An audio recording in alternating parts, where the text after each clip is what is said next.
90% मुस्लिम आबादी वाला देश, जहां हर घर में रामायण, हर शहर में रामलीला।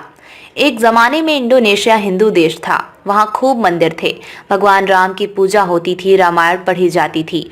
अब इस देश में हर जगह हिंदू संस्कृति और मंदिर के दर्शन होते हैं। अभी भी इस देश में हर जगह हिंदू संस्कृति और मंदिर के दर्शन होते हैं। यहाँ की 90% आबादी मुस्लिम होने के बाद भी रामायण भी पढ़ती है और चाव से रामलीला देखती है, उसमें हिस्सा भी लेती है। दक्षिण पूर्व एशिया में स्थित इंडोनेशिया की आबादी तकरीबन 23 करोड़ है। ये दुनिया का चौथा सबसे अधिक आबादी वाला देश है और साथ ही सबसे बड़ा मुस्लिम आबादी वाला देश भी है।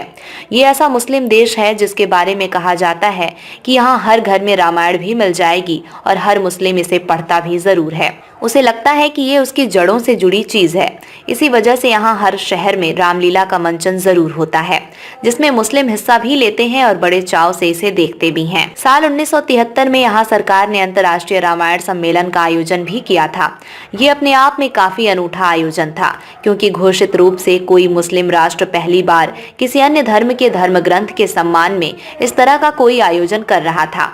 इंडोनेशिया में आज भी रामायण का इतना गहरा प्रभाव है कि देश के कई इलाकों में रामायण के अवशेष और पत्थरों तक की नक्काशी पर राम कथा के चित्र आसानी से मिल जाते हैं।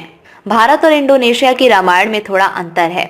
भारत में राम की नगरी जहां अयोध्या है, वहीं इंडोनेशिया में ये योग्या के नाम से स्थित है। यहाँ राम कथा को ककनीन या काकाविन रामायण नाम से जाना जाता है। यहाँ राम कथा को ककनीन या काकावीन रामायण नाम से जाना जाता है। भारत प्राचीन सांस्कृतिक रामायण के रचयिता आदि कवि ऋषि वाल्मीकि हैं, तो वहीं इंडोनेशिया में इसके रचयिता कवि योगेश्वर हैं। इंडोनेशिया की रामायण 26 अध्यायों का एक विशाल ग्रंथ है। इस रामायण में प्राचीन लोकप्रिय चरित्र दशरथ को विश्वरंजन कहा गया है, जबकि उसमें उन्हें एक शैव भी माना गया है, यानी कि वे शिव के आराधक हैं।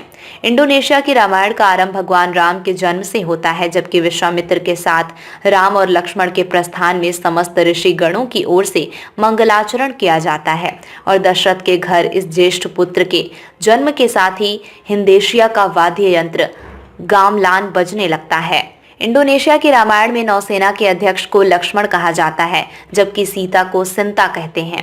हनुमान तो इंडोनेशिया के सर्वाधिक लोकप्रिय पात्र हैं।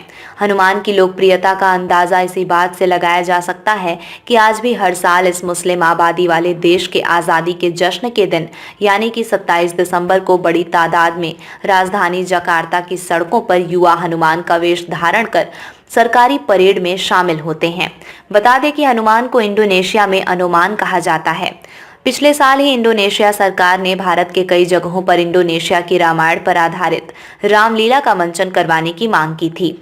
इंडोनेशिया के शिक्षा और संस्कृति मंत्री अनीस बासवेदन भारत आए थे और उन्होंने भारतीय संस्कृति मंत्री महेश शर्मा से मुलाकात कर ये कहा कि इंडोनेशिया चाहता है वो साल में कम से कम 2 बार भारत में अपने यहाँ प्रचलित रामायण का भारत के कई शहरों में मंचन करे।